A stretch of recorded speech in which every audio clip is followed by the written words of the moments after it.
Kitchen कुठे असावं, कुठल्या दिशेला असावं, म्हणजे आपलं अग्नी कुठल्या दिशेला पेटावा घरात? आग्नेय दिशा म्हणजे पूर्व आणि दक्षिणेच्या मधली. पूर्व ही वायू तत्वाची दिशा म्हणजे हवा आणि दक्षिणी आगीची दिशा अग्नी.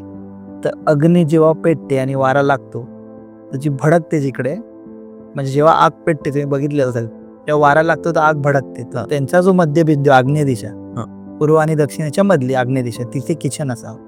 एक गोष्ट नेहमी लक्षात ठेवायची, किचनमध्ये शेगडी जी असते ती आग्नेय कोपऱ्याला घ्यावी. तिकडे सिंक येता कामा नये, कारण की आगीच्या दिशेला जर पाणी आलं तर तुम्हाला पैशाच्या संदर्भात किंवा पैसा येणं किंवा गोष्टी अशा घडतील की कधी तब्येत खराब होईल आणि कधी काय तुम्हाला ऑपरेशन्स होतील किंवा काय गोष्टी होतील. म्हणून आग्नेय दिशेच्या कोपऱ्याला शेगडी घ्यावी.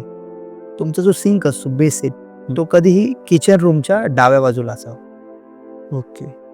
आणि शेगडी तुमच्या उजव्या हाताला असावी. किचनमध्ये गेल्यानंतर पूर्वेकडे बघताना तुम्ही तुमचा फेस पूर्वेकडे असावा जेवण बनवताना. आणि शेगडी कोपऱ्याला असावी राईट, म्हणजे उजव्या हाताच्या कोपऱ्याला, आणि डाव्या हाताला कुठेही तुमचं सिंक चालेल, बेसिन चालेल. तर किचन हे आग्नेय दिशेला पाहिजे.